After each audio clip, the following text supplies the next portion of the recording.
The Arab world is a loose yet complex amalgamation of 22 countries in which a pan-Arab identity is the proclaimed ideal. Its citizens share a common language, a common history, and believe that they share a common destiny. But in its search for unity, Arab society has been pulled in opposite directions.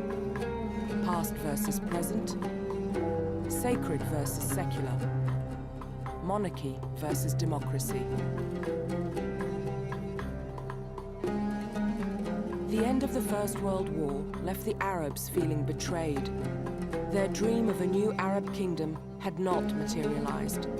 Instead, Britain and France divided the region between them. As the promises of the past receded and their sense of fragmentation increased, Arabs began to turn to new political ideologies, charting a new path for the Arab nation in the hope of addressing the gap between the reality and dream of unity.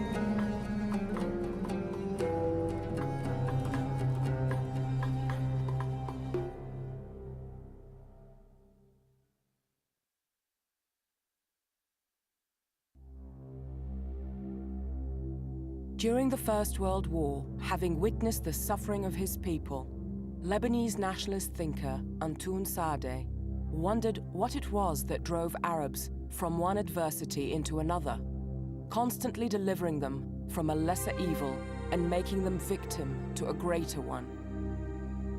Antoun Saadeh felt that the Arab movement and also the religious movements that were prevalent during his time were not able to defend the land against their enemies. That's the major problem that he was facing.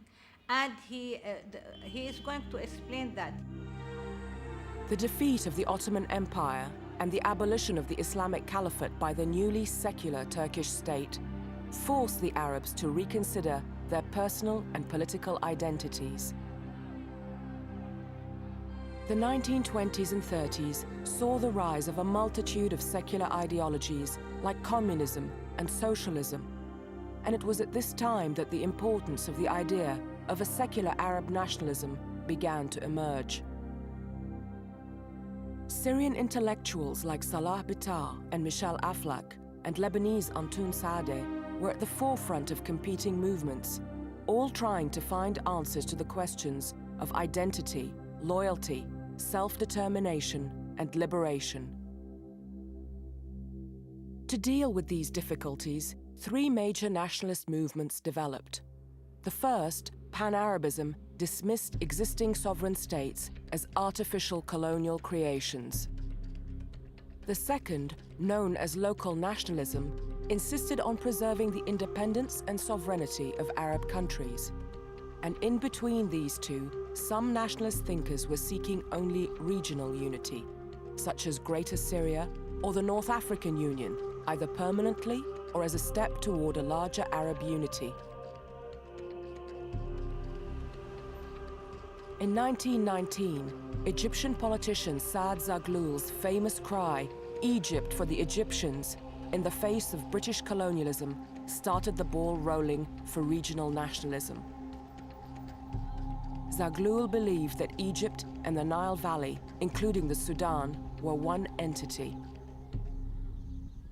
At that time, the emphasis was put on two issues. First, Egyptian nationalism as a confrontation to British colonialism. Second, the only identity that could go beyond an Egyptian identity was an Islamic one. So Arabism as an idea was not at all clear. Saad Zaghlul had strong reservations about Arabism. And when asked about Arab unity, he said, "Nothing equals nothing." Like Saad Zaghlul, Lebanese Antoun Saadeh also believed in regional nationalism, as opposed to a wider pan-Arab identity. He established the Syrian Socialist Nationalist Party in 1932, with the aim of uniting the inhabitants of the Fertile Crescent, or Greater Syria, stretching from Iraq to Palestine. The main notion is that Syria is a geographic entity separated from the rest of the Arab world, notably the distinction is between the Fertile Crescent, an agricultural area, and the desert. Anton Saadi, because of our area, he looked at Greater Syria, he saw many religions in the area, many sects, many ethnicities. Are he going to say that they are not Syrians? No, he decided all of these are Syrians. The Kurds living in Iraq or Syria are called Syrians by my father. They are not called another ethnic group because they are living on a geographical area.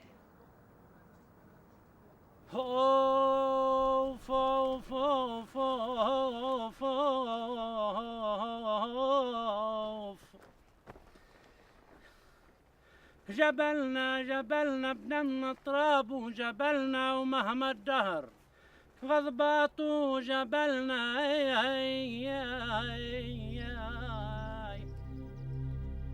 Saadi also rejected the idea in Arab nationalism that all speakers of the Arabic language formed a single nation. He argued instead that a shared history and culture dating back several millennia made the inhabitants of Greater Syria a naturally unified bloc, no matter what they spoke or what their religion was.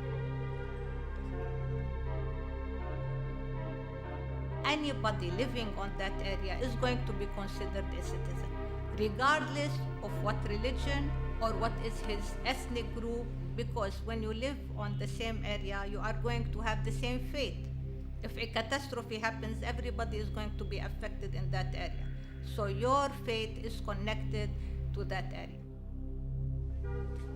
As far as Saadi was concerned, the occupation of Palestine was exactly the kind of catastrophe he was thinking about.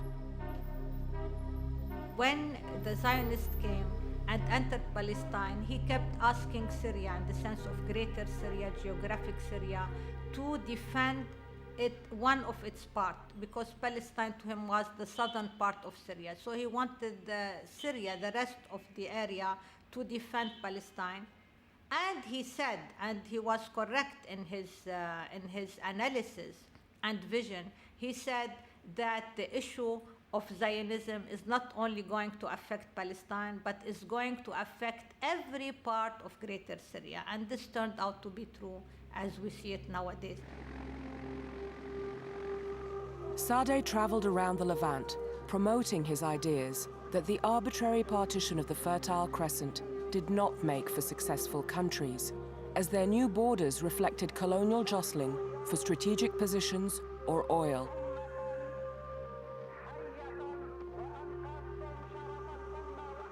This did not go down well with Lebanese authorities, who put Saadi on trial for treason and executed him. Saadi's ideas of regional unity died with him. But around the same time, a group of Syrian intellectuals were proposing that in fact, all differences among Arabs were accidental and unimportant, and will all disappear with the awakening of Arab consciousness. Like Anton Saadi, Ba'ath Party founders Michel Aflaq and Salah Bitar wanted to get rid of foreign domination. But unlike Saadi, they insisted that moral and cultural deterioration had weakened the Arab spirit. They wanted to regenerate the common Arabic heritage of the people. The Ba'ath Party was established in Syria, promoting the idea of the common destiny of all Arabs as a prime motive for Arab unity, with the slogan, "One Arab nation with an eternal mission," emphasizing freedom, unity, and socialism. Baathism was aimed squarely at the Arab masses.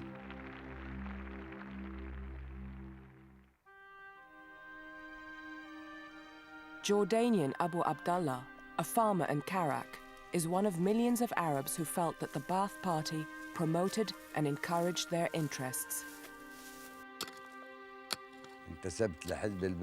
I joined the Ba'ath Party in 1953.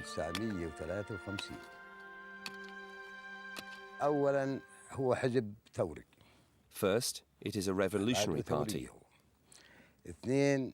Second, all of us demanded Arab unity.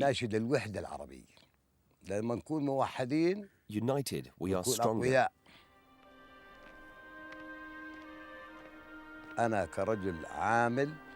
As a labourer, it's important for me to be a member of a party that looks after my rights.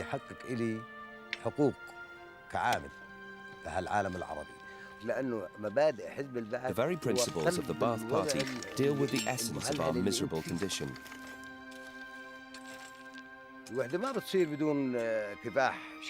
Unity cannot be achieved without the struggle of the people. We have no liberty. We were shackled.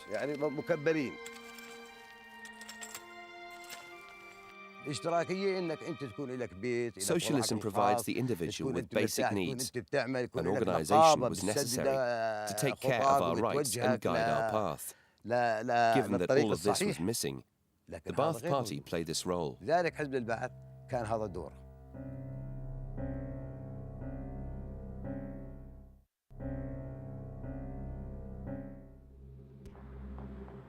The spread of Ba'athism took off after 1948, when lack of Arab unity was held responsible for the loss of Palestine and the defeat of Arab forces to the new state of Israel.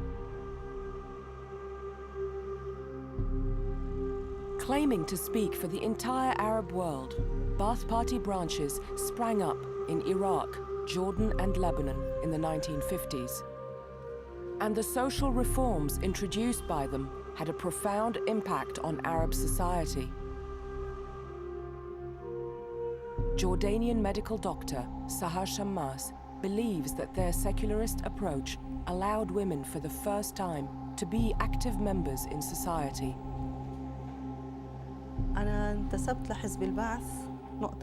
I joined the Ba'ath Party full stop. I didn't choose it because it was Iraqi, but for what it stands for.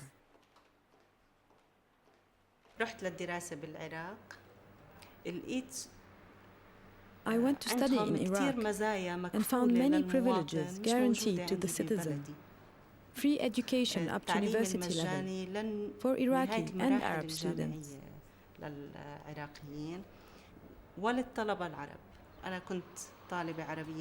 I was an Arab student in Iraq. I enjoyed those same privileges. I didn't pay for my studies. Accommodation was provided. I spent the first 6 months, then I came back to Jordan at half-term. The Secret Services demanded my presence, and they asked me about the Ba'ath Party. At this point, I began to wonder who the Ba'ath Party were. So I researched and found out that their ideology was extremely attractive.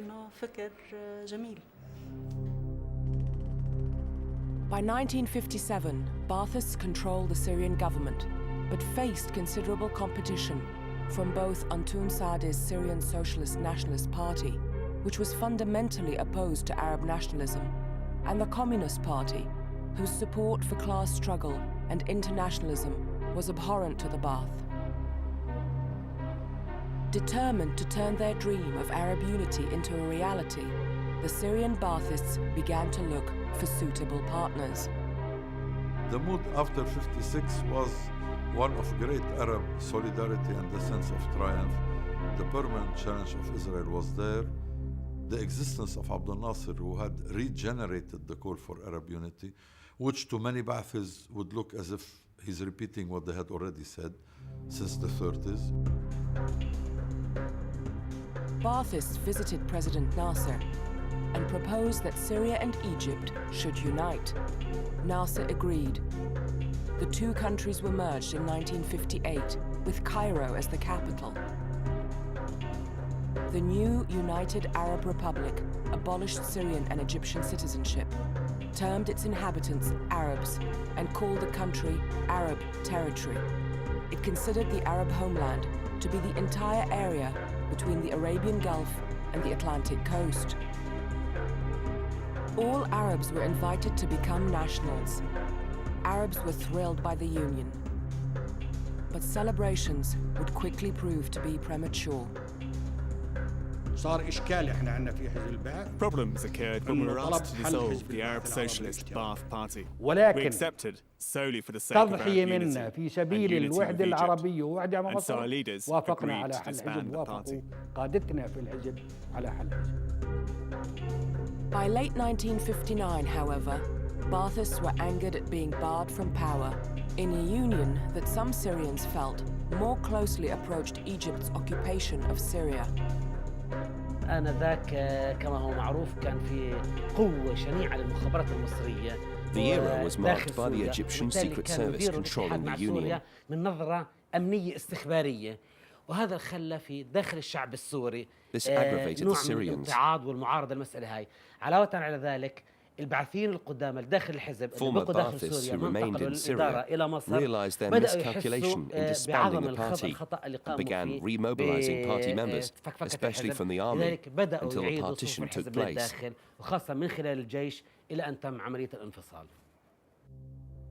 The crisis point was reached in 1961 when Syrian units of the United Arab Republic Army in Damascus launched a cessationist coup. Following limited fighting, Nasser decided against enforcing union militarily. The breakup of the United Arab Republic was a tremendous blow to Nasser's prestige. The dream for both Nasserites and Baathists of pan-Arab unity, if not dead, then was in need of life support. In 1963, Nasser tried again, and there were more negotiations, this time between Egypt, Syria, and Iraq. But there would never be a repeat of the United Arab Republic. The Ba'ath and Nasser carried Arab nationalism to the summit of its achievements, and the breakup demonstrated deep differences in Arab visions for unity. The big paradox about the Ba'ath in itself is that after having failed to unite with Abdel Nasser in 1963, when the Ba'ath came to power in both Syria and Iraq, the obvious question was, if we can't unite with Abdel Nasser, how come Syria and Iraq could not unite? Now, the issue was a big conflict between the pan-Arab leadership of the Ba'ath, headed by Michel Afla, and the local Syrian and Iraqi leadership. Following the humiliating Arab defeat by Israel in 1967, Iraqi and Syrian civilian Ba'athist leaders were overthrown by military officers. They acted like an army of the Third World, a common phenomenon in developing countries. They hijacked the name of Ba'ath, and since 1966, the party has been just an empty facade. After many trials and tribulations, the Ba'ath in Syria came to rest in 1970 under Hafiz al-Assad, a master of realpolitik who put Syria's interests first. For lack of better alternatives, Arab nationalists fixed their hopes first on the Palestinians and finally on Saddam Hussein to uphold the spirit of Arab unity. By moving away from original Ba'athist principles, the party in both Syria and Iraq, under Hafiz al-Assad and Saddam Hussein, was no longer considered central. Not only they didn't manage to unite, what was worse is that they became two enemy regimes, two enemy states. That is one of course, the flagrant contradictions of the Ba'ath in power, the Ba'ath in practice. Hussein considered himself the defender of Arabs against Iranian invasion, and backed by the whole Arab world, fought Iran from 1981 to 88. Psychologically, Arabs are always looking for a hero to the extent that they create one if he doesn't exist. They found in Saddam Hussein a unique hero, backed him unconditionally, and the rest is history. In fact, the party itself, in both cases, was very much reduced with the rise of the two strong men, Hafiz al-Assad and Saddam Hussein. And that to the benefit of first the army, then the intelligence services, and then the families. We call it jamlaka in Arabic, a mixture of republicanism and monarchy. Once a republican regime starts delegating power to the sons or the brothers of the rulers, so one of the basic characteristics of republicanism is defeated. Nationalist thinkers like Antoun Saadeh, Michel Aflaq and Salah Bitar had promised that unity would bring liberation. But in the hands of actual practitioners, it had become a whip of domination, wielded by some Arabs over others. The more catastrophic aspects of Arab unity were the late Ba'athi aspects, in which were represented by the Iraqi invasion of Kuwait, which of course has blunted and has done so much harm to the idea of Arab unity, and the Syrian mandate and control and hegemony over Lebanon. So the Ba'ath party, rather than succeed in uniting the two countries it took over power in, each went and tried to dominate, if not merge and satellize a smaller and weaker neighbor. In 1982, Saddam Hussein dismissed pan-Arabism as no longer acceptable to Arab mentality, and that it must not be imposed on the 22 sovereign nations of the Arab world. Ironically, in 1990, Saddam invaded Kuwait, declaring it a province of Iraq, claiming, however, that this was an Iraqi legal right and not an act of nationalist unification. The nationalist vision and ideals of men like Antoun Saadeh, Salah Bitar and Michel Aflaq, in the end, had very little to do with their implementation. Is that because they're too romantic, or is it because of the way they were applied is an open question, but romantic ideas at times build society.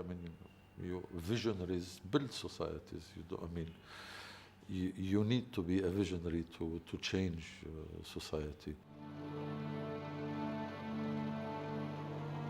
International interference in the form of Western Allied armies and United Nations sanctions after the Gulf War of 1990 helped the concept of Arab nationalism retreat, almost to its point of origin, where the Arab world finds itself fighting foreign domination yet again.